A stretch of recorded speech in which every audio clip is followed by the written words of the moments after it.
My name is Anthony Bonamici. I'm originally from Michigan. I'm a musician. I'm a classical pianist. I have lived a long time overseas, in Russia actually, studied there. I was teaching at a university there. I built musical instruments there. I had a workshop building keyboard instruments replicas of instruments from the 17th, 18th centuries. And currently I am the third-year doctoral student in piano performance here at the University of Connecticut. As a performer, I do choose what I'm interested in playing. I also choose what I think an audience would be interested in hearing, but quite often I think the audiences don't always know what's going to be interesting, and I will choose a piece that maybe the audience wouldn't think is interesting, but I'll make it interesting. When you're playing music by great composers, even some of the lesser pieces, it's still great music, and you can make it very interesting if you find, again, the inner voice in the piece and you are able to portray it to an audience. So what a historically informed performance is the performer has a knowledge of how the music was performed, for example, on the original instruments it was written for, has maybe read some of the accounts of stylistically appropriate interpretations of the music or articulation of the music that was written at the time, and incorporated that into their performance on a modern instrument. So there are performances that are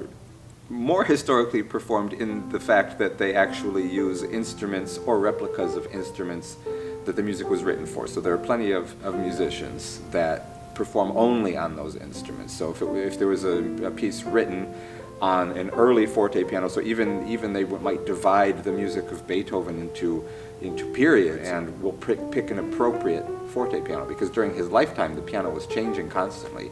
In fact, he was one of the people that he would constantly write to the piano makers saying, I need more of this, I need more sound, or I need more of this, or I need more notes. There aren't enough notes on the piano. Our modern piano has 28 more notes than the original, for piano had.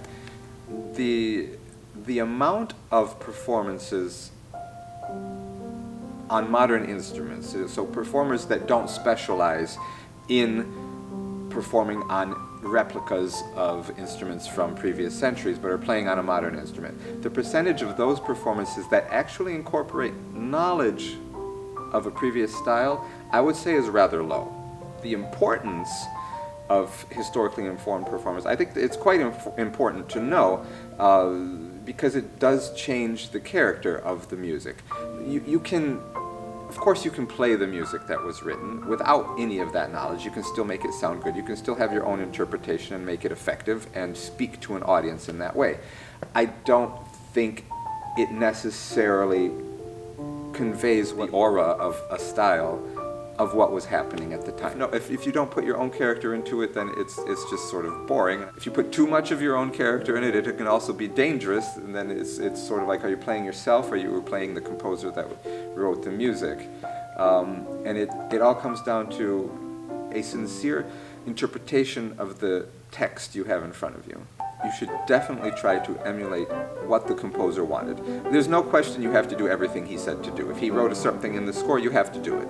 One of the things I do like to do is play lesser-known pieces of great composers that maybe an audience hasn't heard before. And you try to find the life that is within those words, that is within the notes on the page. When choosing what to play, quite often there is an inspiration. For example, having gone to a concert and hearing a piece of music and thinking, oh my gosh, I really want to play that. It just resonates with you, or the effect it has on you, I want to impart that effect onto an audience. I want to make people feel that way. For example, that's one reason that I pick a piece, that I find that the piece will be effective for an audience, or it will say something to an audience. The problem with the written page that we have today, first of all, it's a pale representation of what actually the music is. It's some black and white dots, black dots on a white page of paper, that's in a very rigid grid. Music is not rigid. You know, you don't turn on a metronome and just play bump, bump, bump, bump. You know, it has a flow to it. All the little signs and symbols mean certain things. Modern performers don't necessarily know what they meant, those symbols meant in the 18th century, unless you read about it.